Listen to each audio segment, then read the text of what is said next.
aula, tá? E é para entregar na segunda-feira. Começou a gravar, tá? República, crise da República é a aula de hoje. Aulas 31 e 32 do módulo 4. Na sua apostila, é a página 146. Abra sua apostila na página 146. Temos muita coisa para ver hoje. Vamos lá, então? E vai dar tempo. A riqueza, pessoal, como nós vimos na outra aula, na última aula, estava concentrada nas mãos de senadores.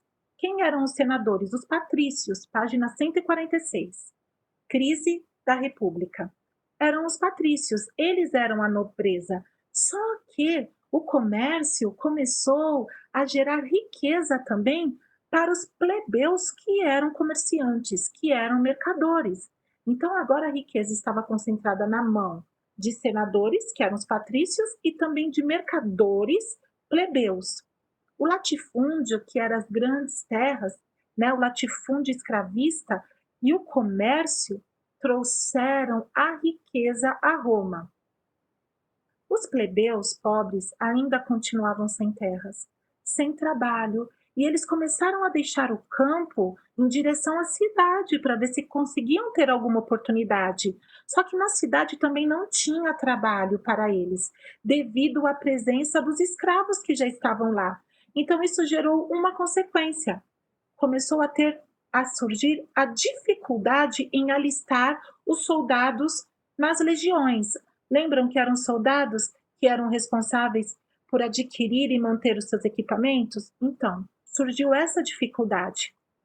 Também aconteceram, pessoal, nessa crise da República, desordens na Itália e no Mediterrâneo. Essas desordens fez com que os membros da elite, em especial os plebeus enriquecidos, defendesse a necessidade de reformas. Em meio a esse contexto, nós vemos a presença de dois irmãos que ficaram conhecidos como os irmãos Graco, Tibério Graco e Caio Graco. Eles eram representantes dos plebeus. Eles tentaram lutar por direitos aos plebeus. E aí, isso não deu certo. Não teve uma possibilidade de um compromisso entre os plebeus pobres e os patrícios e os plebeus enriquecidos. Então, tanto Tibério Graco como Tibério Graco foi assassinado e logo depois de 10 anos, Caio Graco, quando também, você pode ver isso aqui na página 146 mesmo. E Caio Graco, quando ele assumiu como tribuno da plebe, ele também foi assassinado, 10 anos depois que o seu irmão Tibério. Os senadores começaram a apoiar os plebeus mercadores, os plebeus que agora eram enobrecidos, que tinham dinheiro.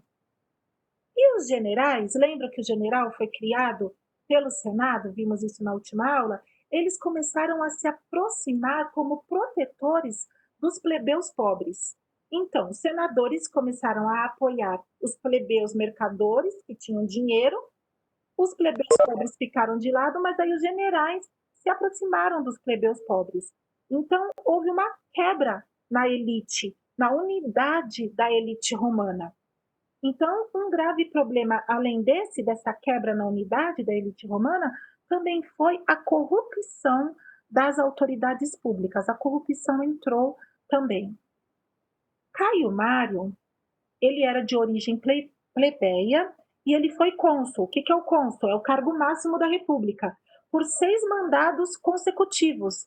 Isso também não era normal. Então, por 6 mandados consecutivos, Caio Mário, ele foi eleito, né, cônsul.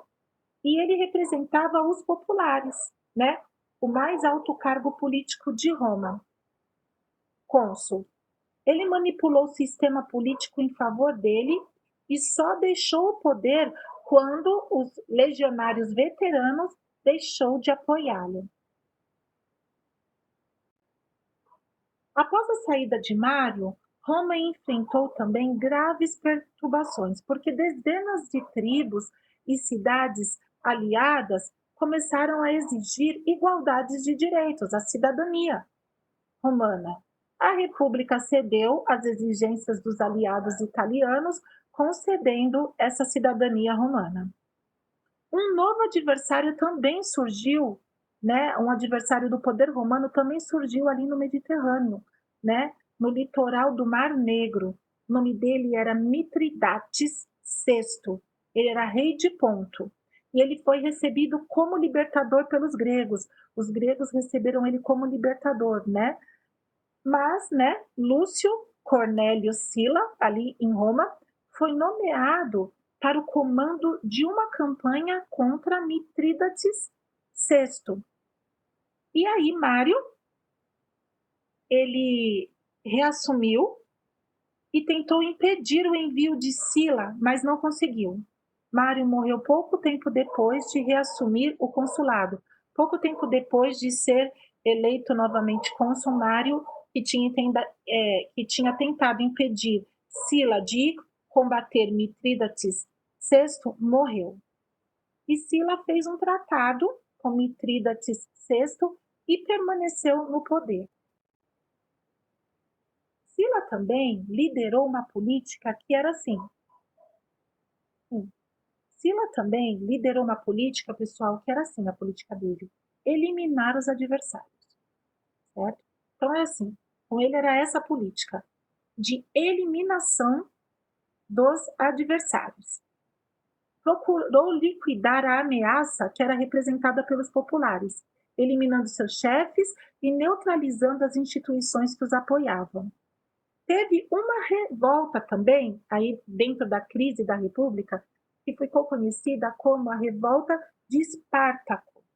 Está aí na sua página, vamos lá para a página 148, a Revolta de Espartaco. Foi a maior rebelião de escravos da antiguidade. Então, a Revolta de Espartaco foi a maior rebelião pela parte dos escravos de toda a antiguidade. 6.000 escravos foram mortos e eles foram derrotados por Crasso, certo, pessoal? O líder dos escravos se chamava Espartaco. Ele era um gladiador de origem grega. E aí, ali na região de Nápoles, ele criou uma comunidade de escravos fugitivos, ali em Nápoles, mais ao sul da Península Itálica. E ali ele tivesse talvez cerca de 100.000 homens, incluindo muitos plebeus que estavam vivendo miseravelmente. Então, eles, infelizmente, foi derrotado, né? Espartaco foi derrotado por um exército de veteranos comandados por Marco Licínio Crasso. Então, 6.000 escravos foram mortos nessa batalha. E, assim, muito triste como eles foram mortos, pessoal. Além de Espartaco, que era o chefe, né, ali dessa rebelião ali dos escravos, 6.000 escravos rebeldes, né, rebeldes, foram crucificados.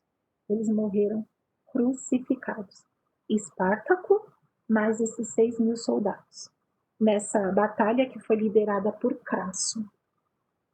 Cneo Pompeu Magno, ele reorganizou a frota romana e acabou com a pirataria ali na região.